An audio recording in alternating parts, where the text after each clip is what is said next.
Oke, perkenalkan kami dari kelompok 5 ingin menjelaskan tentang hasil riset kami studi kasus yaitu Yahoo.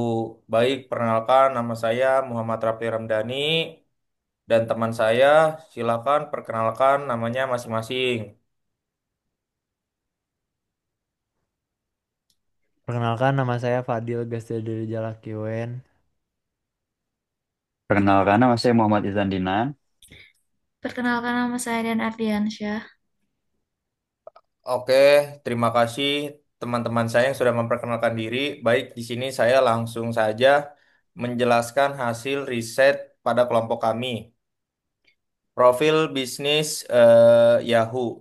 Sejarah singkat, profil Yahoo itu dimulai dari situs katalog web bernama Jerry and David Guide to the World Wide Web yang dibuat oleh dua mahasiswa Stanford, Jerry Yang dan David Filo. Pada awal 1994, nama Yahoo itu diadopsi pada perusahaan resmi diinkorporasi pada 2 Maret 1995. Awalnya Yahoo ini berfokus sebagai direktori atau hub portal yang mengkategorikan website. Seiring waktu berkembang jadi portal besar yang menyediakan layanan email, berita, games, finansial, dan search. Kemudian produk layanan utama Yahoo Search, Yahoo Mail, Yahoo News, Yahoo Finance, konten, iklan display. Tokoh pimpinan penting yaitu Jerry Yang dan David Vilo, yaitu adalah pendiri. Kemudian kesuksesannya pada era berakhir 1990-an, Yahoo adalah salah satu situs paling populer di dunia model portal eh, menarik traffic massal dan pendapat iklan. Yang kedua itu menguat melalui akuisisi dan diverifikasi layanan sehingga menjadi gerbang utama pengguna internet sebelum Google mendominasi. Nah, kemudian selanjutnya itu kegagalan. Mengapa Yahoo runtuh dari perspektif strategi inovasi? Yang pertama itu eh, model portal dan fokus teknologi search. Yahoo mempertahankan identitas portal, directory, front page konten, dan mengandalkan kurasi manusia serta layanan beragam. Jadi, ia tidak menginvestasikan diri cukup agresif, membangun mesin pencari algoritmik yang kompetitif. Sementara pemain baru yang bernama Google fokus membangun inti teknologi pencarian kayak algoritma dan PageRank. Yang kedua itu missed opportunities. Ada narasi didukung sumber-sumber sejarah industri bahwa Yahoo itu sempat punya kesempatan awal untuk mengambil teknologi Google atau berkolaborasi lebih dekat, tetapi tidak menutup kesepakatan tersebut, misalnya kayak tawaran awal yang tak terlaksana. Kemudian yang ketiga itu manajemen dan strategi produk yang tidak konsisten. Penggantian CEO berkali-kali, strategi akuisisi yang tidak terintegrasi, dan kurangnya fokus produk inti membuat Yahoo kehilangan arah dalam inovasi berkelanjutan. Yang keempat itu ada keamanan dan reputasi data. Yahoo mengalami beberapa pelanggaran keamanan besar pada tahun 2013 dan 2014 yang baru diungkap ke publik pada 2016. Konsekuensinya itu termasuk turunnya valuasi dan kerugian kepercayaan pengguna investor yang memengaruhi negosiasi akuisisi. Kemudian yang kelima itu aliansi dan kontrak. Jadi misalnya nih hubungan komersial pencari iklan dengan Microsoft Bing yang tidak selalu menguntungkan serta kegagalan memaksimalkan model periklanan berbasis pencarian yang seperti dilakukan Google Ads. Kemudian yang kelemahan teknologinya itu satu, kurangnya algoritmik search R&D yang kuat, ketergantungan pada directory human curation. Yang kedua itu model revenue yang banyak bergantung ke iklan, display dan portal, bukan ke iklan search yang lebih terukur. Kemudian yang ketiga itu organisasi yang tidak adaptif menghadapi perubahan teknologi kayak search ranking, monetasi keyword. Yang keempat itu penanganan keamanan yang lamban, kayak menemukan dan melaporkan breach terlambat. Selanjutnya akan dilanjutkan oleh teman saya.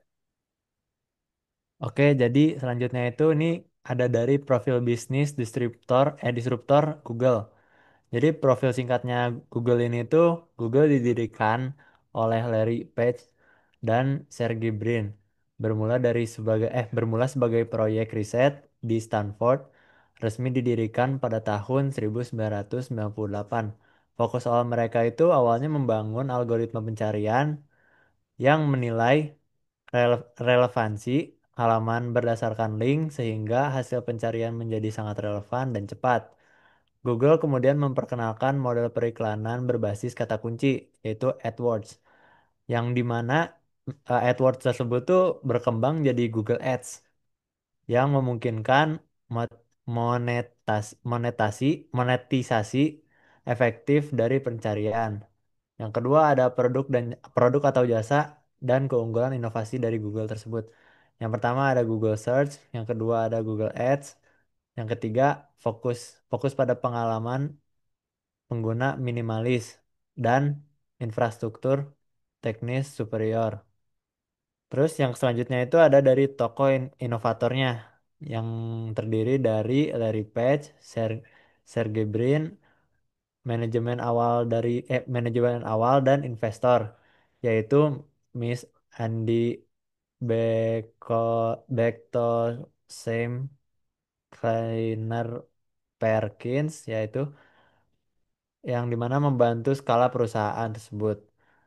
Yang selanjutnya ada di analisis disruptor dalam perspektif teori disruptive innovation, yang dimana kita evaluasi tiga elemen utama si Chris Christensen. Yang pertama itu ada enabling teknologi, yang kedua ada innovate business model, yang ketiga ada coherent value network untuk Google sebagai disruptor terhadap Yahoo. Jadi untuk enabling teknologinya sendiri itu ada dari PageRank sama indexing scalable. Nah, itu tuh algoritma PageRank dan arsitektur teknis Google yaitu crawler dan indeks besar dan distributed system yang memungkinkan hasil pencarian lebih relevan dan cepat. Selanjutnya ada dari Innovate Business Model. Itu tuh sebagai iklan berbasis kata kunci yang dimana AdWords disingkatnya ya. Dan pay per click yang dimana itu tuh alih-alih bergantung pada iklan display di portal. Google membuat model yang menargetkan intent eh, sehingga nilai iklan jadi jauh lebih tinggi dan terukur. Yang ketiga itu dari Coherent Value Network. Itu tuh dia mulainya dari kayak advertisers, terus Google, terus publisher, sama user. Yang dimana Google membangun ekosistem di mana pengiklanan mendapat traffic berkualitas, publisher mendapat monetisasi lewat AdSense, pengguna AdSense pengguna mendapat hasil relevan dan Google mengumpulkan data untuk optimasi. Oke, yang selanjutnya akan dilanjutkan oleh teman saya.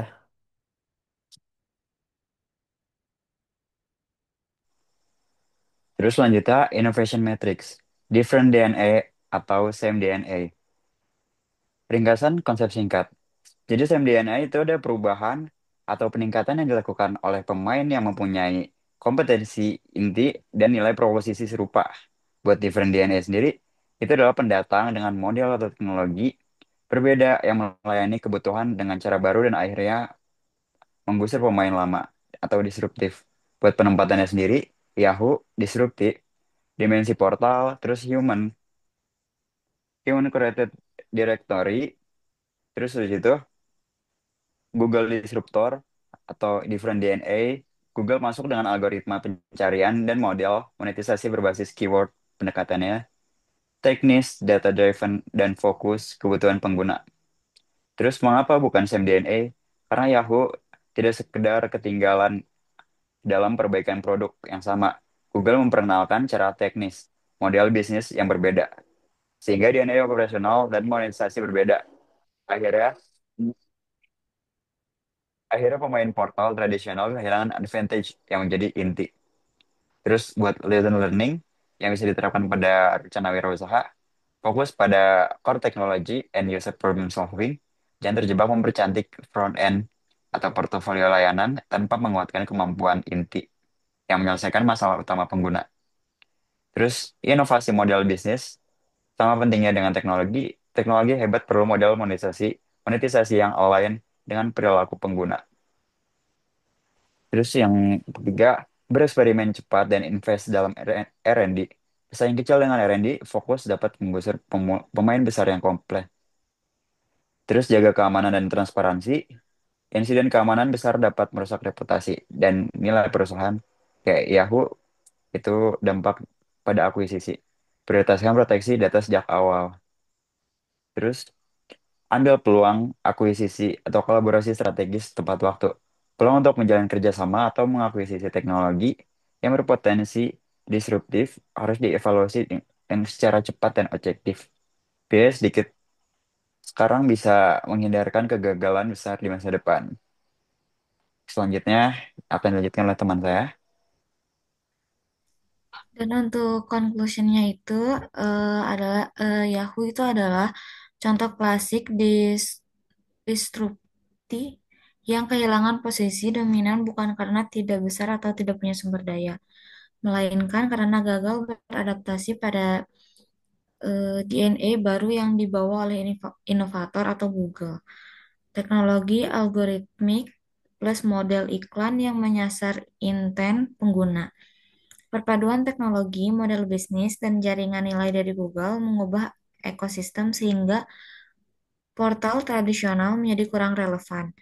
Pelajaran pentingnya itu adalah fokus pada core problem, kesiapan transformasi teknologi, dan keputusan strategis tepat waktu yang sangat krusial bagi kelangsungan bisnis. Oke. Oke, ini sekian presentasi dari kelompok kami. Kurang lebihnya mohon maaf. Assalamualaikum warahmatullahi wabarakatuh.